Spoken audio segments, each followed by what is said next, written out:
سوچنا چاہیے، اور ہر چیز میں کوئی نہ کوئی سبق ضرور ہوتا ہے۔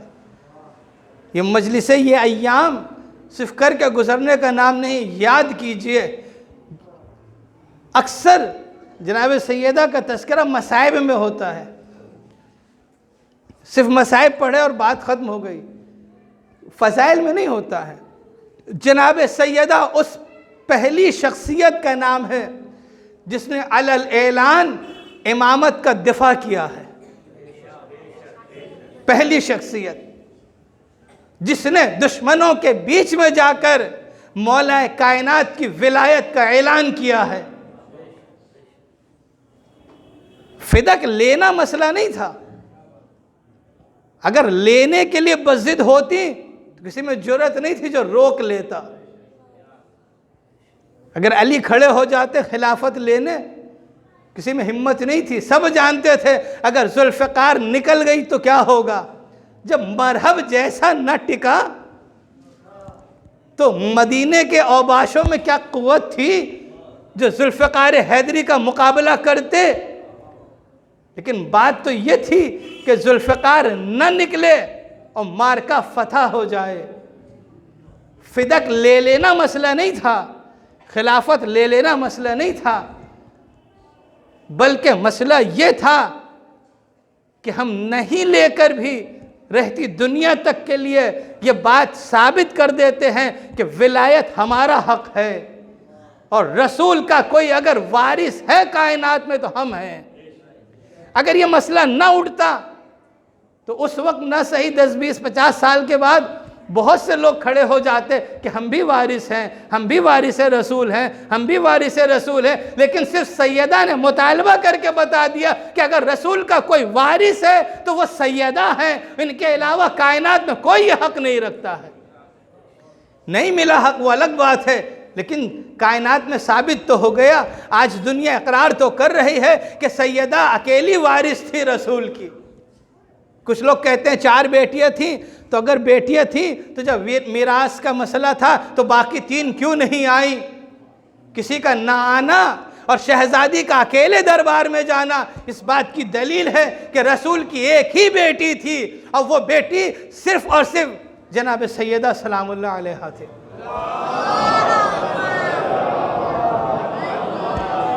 اور ایسی عظیم ذات ہے کہ جو بابا کو بھی یاد کر رہی ہیں، رسول کو یاد کر کر کے رو بھی رہی ہیں، ولایت کا دفاع بھی کر رہی ہیں، اپنے حق کا مطالبہ بھی کر رہی ہیں۔ لیکن عزیزو، کبھی سوچئے گا کہ ایک خاتون، ابھی عمر 18 سال ہے نا، کتنی مصیبت گزر گئی، کتنی مصیبت۔ سب سے پہلی مصیبت کیا ہے؟ باپ کا سایہ سر سے اٹھا۔ کون باپ؟ رسول اللہ اسلام کی ایک عادت یہ تھی کہ جب سفر پہ کہیں جاتے تھے تو سب سے آخر میں بیٹی سے رخصت ہوتے تھے، اور جب واپس آتے تھے تو سب سے پہلے بیٹی سے ملتے تھے۔ کسی نے پوچھا یا رسول اللہ آپ یہ کیوں کرتے ہیں؟ کہا مجھے فاطمہ کی جدائی برداشت نہیں ہے، اس لیے سب سے آخر میں ملتے ہیں اور واپس آ کے سب سے پہلے ملتے ہیں تاکہ جدائی کا زمانہ کم سے کم رہے۔ اس باپ سے جدائی ہو گئی، ایک مصیبت۔ دوسری مصیبت کہ باپ کا جنازہ پڑا ہے، نہ کوئی پرسہ دیتا ہے، نہ کوئی تعزیت دیتا ہے، نہ جنازے کو کاندھا دینے والے ہیں، کوئی نہیں ہے۔ ابھی اس مصیبت سے گزرے ہی تھے کہ کچھ لوگ دروازے پہ لکڑیاں لے کر کے آ گئے، خلو ابو الحسن۔ کچھ لوگ آ کے بدتمیزی کر رہے ہیں۔ کون سے دروازے پر؟ کون سے دروازے پہ؟ آج بھی مسلمانوں میں اتنی تو بیداری ہے کہ اگر کوئی مسجد یا امام باڑے کے دروازے پہ آ کر بدتمیزی کرنے لگے تو کوئی بھی ہو، آس پاس کا ہی کیوں نہ ہو، روک لیتا ہے۔ ارے یہ مسجد کا دروازہ ہے، یہ امام باڑے کا دروازہ ہے، یہاں ایسا نہ کرو۔ وہ دروازہ کیا کوئی نہیں جانتا تھا مدینے میں کہ اس دروازے پہ رسول نے آ کے 6 مہینے تک سلام کیا ہے، السلام علیکم یا اہل بیت النبوہ۔ آج اسی دروازے پہ لکڑیاں لے کے آ گئے۔ کوئی روکنے والا نہیں ہے، کوئی ٹوکنے والا نہیں ہے۔ لیکن شہزادی ہیں جو دروازے کے پیچھے کھڑی ہو گئی کہ نہیں دروازہ نہیں کھولنے دوں گی. لیکن عزیزوں ایک اکیلی خاتون دروازے کے پیچھے ہے اور دروازے کے دوسری طرف نہ جانے کتنے لوگ کھڑے ہیں جو اپنی پوری طاقت سے دروازہ کھولنا چاہ رہے ہیں. عزیزوں قیامت ہو گئی. دروازہ کھلتے ہی شہزادی در و دیوار کے بیچ میں آ گئی. عزیزوں آپ ذرا تصور کیجئے گا جب دروازہ تیزی سے کھولے اگر کوئی دروازے کے پیچھے ہو اور دیوار سے ٹکرا جائے اسے دوہری چوٹ لگتی ہے. ایک دروازے کی چوٹ ایک دیوار کی چوٹ. شہزادی بیچ میں ہے. ارے در ایک طرف دروازہ ہے ایک طرف دیوار ہے. شہزادی بیچ میں زخمی ہو کے گرتی ہیں. آواز دیتی ہیں یا فضہ خذینی قد قتل ما فی ہے شاعر. اے فضہ مجھے سنبھالو میرا محسن شہید ہو گیا. اجرکم اللہ. شہزادی گری فضہ نے سنبھالا. ایک مرتبہ فضہ لے کے کمرے کے میں آتی ہیں حجرے میں آتی ہیں. شہزادی کو کچھ افاقہ ہوا درد کی تکلیف سے. پوچھتی ابوالحسن کہاں؟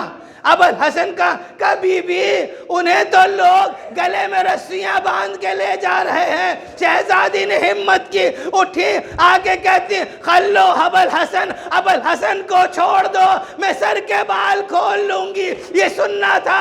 مدینے کی مسجد نبوی کی دیواریں بلند ہو گئی. لوگوں نے ڈر کے چھوڑ دیا. میں کہوں گا اے بی بی آپ نے بال کھولے نہیں تھے صرف کہا تھا تو یہ قیامت گزر گئی. ہائے زینب ام کلثوم بال کھلے ہیں دیار و دیار پھرائی جا رہے ہیں. اجرکم اللہ عزاداروں یہ مصائب کے ایام گزرے ہی تھے. اس کے بعد شہزادی کا کام صرف رہ گیا ہے کہ گریہ کریں. ایک اور قیامت کا جملہ سن لیں. شہزادی کی عمر 18 سال تھی. یہ ہمارے بہت سے نوجوان ہیں ماشاءاللہ 18 سال عمر ہوگی. 18 سال کی عمر کیسی ہوتی ہے آپ سمجھ سکتے ہیں. بھرپور جوانی کی عمر ہوتی ہے 18 سال کی. شہزادی کی عمر بھی 18 سال تھی. لیکن شہزادی میں اتنی تبدیلی آ گئی کہ شہزادی ابھی 3 دن پہلے جوان دکھتی تھی اور 3 دن کے اندر کیا قیامت گزر گئی کہ سر کے بال سفید ہو چکے ہیں, کمر جھک گئی ہے, عصا کے سہارے اور پسلیوں کو تھامے ہوئے چل رہی. اجرکم اللہ. یہ دن گزر رہے ہیں شہزادی صرف رو رہی ہیں. ایک دن ابوالحسن آئے چہرہ اترا ہوا ہے. خاموشی سے آ کے گوشے میں بیٹھ گئے. شہزادی نے دیکھا. پوچھتی ابوالحسن کیا بات ہے آپ اداس کیوں ہیں؟ کبھی بھی مدینے والوں نے ایک پیغام بھیجا ہے. شاید کہیں احساس ہو رہا ہو شہزادی کو کہ کسی نے تعزیت بھیجی ہو, کسی نے تسلی دی ہو. لیکن قیامت اس وقت ہو گئی جب کہ بھیجنے والوں نے تعزیت تو نہیں کہی تھی, کسی نے تسلی نہیں دی تھی, اعتراض کیا تھا. اب مولا کہہ نہیں رہے. کہتی ابوالحسن کیا بات ہے آپ کہیے. آپ کہتے کیوں نہیں؟ سر کو جھکا کے علی نے کہا اے بی بی مدینے والوں کو اعتراض ہوتا ہے. کہتے ہیں سیدہ سے کہہ دو یا دن میں رویا کریں یا رات میں رویا کریں. یہ سننا تھا. ایک مرتبہ بی بی نے چیخ ماری. اس کے بعد کہتی ابوالحسن جا کر کہہ دیجئے میں اب زیادہ دن کی مہمان نہ رہی. مولا کائنات نے مدینے میں آبادی کے باہر ایک حجرہ بنایا جس کا نام ہی رکھ دیا بیت الحزن, گریہ کا کمرہ. شہزادی وہاں جاتی تھی اپنے بابا کو یاد کر کے روتی تھی. میں کہوں گا اے بی بی مدینے والوں کو اعتراض تھا رونے سے, لیکن علی نے انتظام کر دیا. ہائے سکینہ کی بے بسی. جب بھی سکینہ نے گریہ کیا شمر کے تماچے لگے, کبھی تازیہ آنے لگے. اجرکم اللہ. بس آخری جملے مجلس تمام. شب شہادت ہے. آپ شہزادی کو پرسہ دے رہے ہیں. شہزادی کا پرسہ امام وقت کو بھی دے دیجئے. امام وقت بھی میرا دل کہتا ہے اسی مجلس میں ہوں گے اور اپنی جدہ کا پرسہ لینے آئے ہوں گے. اے مولا ہم عزاداروں کا پرسہ قبول کیجئے. اے مولا ہم نہیں تھے, اگر ہوتے مدینے میں تو حق ولایت کے لیے ہم بھی کھڑے ہو جاتے. اجرکم اللہ. وہ دن قریب آ گیا کہ اب شہزادی رخصت ہونے والی ہیں. یہ تاریخ یا تو 13 جمادی اولیٰ کی تاریخ ہے یا کل کی تاریخ 3 جمادی الثانی کی تاریخ ہے. روایات میں جو لکھی تاریخ ہے اس میں نقطے نہ ہونے کی وجہ سے 75 دن بھی سمجھے جاتے ہیں، 95 دن بھی سمجھے جاتے ہیں. وہ دن آ گیا، وہ گھڑی آ گئی. شہزادی نے غسل کیا، کپڑے بدلے، بچوں کو نہلایا، بچوں کو اچھے کپڑے پہنائے، مسجد بھیج دیا، گھر صاف صفائی کر رہی ہیں. مولا کائنات نے یہ منظر دیکھا، مولا کو یہ احساس ہوا شاید آج سیدہ کی طبیعت کچھ بہتر ہو گئی. آج سے سیدہ نے خود کو سنبھال لیا ہے، اب سیدہ کی طبیعت ٹھیک ہو رہی ہے. مسجد چلے گئے. جب سب چلے گئے شہزادی نے اسما کو بلایا. اے اسما، اب میں اپنے حجرے میں جا رہی ہوں، جب تک میری آواز سننا، سمجھنا میں زندہ ہوں. آواز بند ہو جائے تو سمجھنا میں بابا کے پاس چلی گئی. لیکن اے اسما، جب میرے بچے گھر آئیں تو انہیں میرے موت کی خبر نہ دینا، انہیں پہلے کھانا کھلا لینا، پانی پلا لینا، پھر اطمینان سے بتانا. اسما بیٹھی ہوئی ہیں. شہزادی نے نماز پڑھی، مغرب کی نماز پڑھی، اس کے بعد ذکر میں مشغول ہو گئی. ایک مرتبہ آواز آنا بند ہو گئی. اسما سمجھ گئی شہزادی رخصت ہو گئی، لیکن حکم یہ ہے اسما ضبط کر کے بیٹھی ہوئی ہیں. ایک مرتبہ دیکھا 2 شہزادے چلے آ رہے. آتے ہی خلاف معمول شہزادوں نے دیکھا اماں نظر نہیں آتی کہ اسما ہماری والدہ کہاں ہیں؟ کہ بیٹا پہلے آپ کھانا کھا لیجئے پھر میں بتاؤں گی. اے اسما، کبھی تم نے دیکھا ہے ہم نے والدہ کے بغیر کھانا کھایا ہو؟ اب اسما کیسے کہیں اے شہزادو، آپ کی والدہ گزر گئی، اب اس دنیا میں نہیں. شہزادے حجرے میں آئے، ماں پہ خود کو گرا دیا. اے اماں، ہمیں چھوڑ کر چلی گئی. دونوں شہزادے اٹھے، مسجد کی طرف دوڑتے ہوئے آئے. بابا سے کہا وہ علی، وہ فاتح خیبر، وہ فاتح خندق، وہ فاتح بدر و احد کبھی نہیں گھبرایا، کبھی مضطرب نہ ہوا. لیکن یہ ایسی خبر تھی کہ اس کو سننے کے بعد علی مسجد سے گھر آنے میں کئی جگہ بیٹھے ہیں، کئی جگہ بیٹھے. علی سے چلا نہیں جا رہا تھا، اس لیے کہ فاطمہ صرف زوجہ نہیں تھی بلکہ علی کے درد دل سننے والی تھی، علی کی مونس و یاور تھی. جب بھی علی کو کوئی تکلیف ہوتی تھی فاطمہ سے کہہ دیتے تھے، دل ہلکا ہو جاتا تھا. اب علی کس سے کہے؟ کون ہے جو علی کا درد سمجھے؟ گھر آئے، غسل و کفن کی تیاری کی، بیٹوں کو بھیجا، جاؤ سلمان کو بلا کر لاؤ، عمار کو بلا کر لاؤ، ابو ذر کو بلا کر لاؤ، اور سب سے کہہ دینا مصلحت یہ ہے کہ کوئی زور سے نہ روئے، کوئی گریہ نہ کرے، سب خاموشی سے چلے آنا. سب آ کر کے گھر میں بیٹھے ہوئے ہیں. ایک مرتبہ فاتح خیبر نے ایک چیخ لگائی. سلمان بے چین ہو گئے، دوڑے اس حجرے کی طرف جہاں غسل دیا جا رہا تھا. مولا کیا بات ہے، آپ نے ہمیں تو منع کر دیا، آپ کیوں رو رہے ہیں؟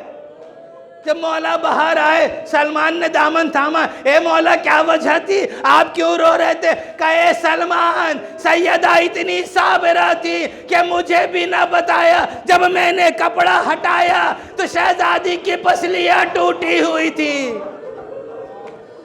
جنازے کو تیار کیا گیا، کمرے میں رکھا گیا. مولا نے حکم دیا آؤ اور اپنی والدہ سے رخصت ہو لو. ہر ایک آ کے رخصت ہو رہا ہے. جناب امام حسن آئے، رخصت ہو گئے. جناب زینب آئی، رخصت ہو گئی. ام کلثوم رخصت ہو گئی. فضہ رخصت ہو گئی، اور خواتین آئیں، رخصت ہو گئی. لیکن ایک ننھا شہزادہ ہے جو دہلیز پہ بیٹھا ہوا ہے، وہ نہیں آ رہا ہے، وہیں پہ رو رہا ہے. علی نے دیکھا، چاروں طرف نظر دوڑائی، دیکھا دہلیز پہ بیٹھا شہزادہ رو رہا. اے بیٹا حسین، اماں سے رخصت نہ ہوگے؟ کہا بابا میں ایسے نہیں آؤں گا، اماں مجھے بلاتی تھی تب میں جاتا تھا، آج بھی اماں بلائیں گی تب میں آؤں گا. یہ آواز سننا تھی. بندے کفن کھل گئے. اے میرے لال حسین، میری آغوش میں آ جا. حسین دوڑے اماں سے لپٹ گئے. عجب نہیں وہاں پہ قول و قرار ہوا ہو، وعدہ ہوا ہو، اے اماں آج آپ نے بلایا میں آ گیا، کل جب میں گھوڑے سے گروں گا میں بلاؤں گا آپ آ جائیے گا۔ اتنے میں غیب سے ندا آئی، اے علی حسین کو ہٹا دو ورنہ قیامت برپا۔ اللہ لعنت اللہ علی قوم الظالمین وَالسَّعَلَمُ الَّذِينَ ظَلَمُوا وَهِيَ مُنْقَلِبِ يَنْقَلِبُونَ۔ پروردگار اس بحق محمد و آل محمد اس مختصر سی عبادت کو قبول فرما۔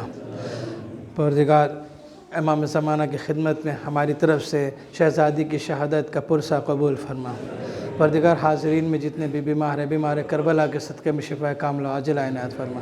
جو بے روزگار ہیں انہیں روزگار عنایت فرما، جو بے اولاد ہیں انہیں اولاد عنایت فرما، جو صاحب روزگار ہیں ان کے روزگار میں ترقی اور برکت عطا فرما۔ پروردگار ہمارے جوانوں کو دشمنوں کے شر سے محفوظ فرما۔ یہ جو وبا عالمی پیمانے پر پھیلی ہوئی ہے اس کا خاتمہ جلد از جلد فرما۔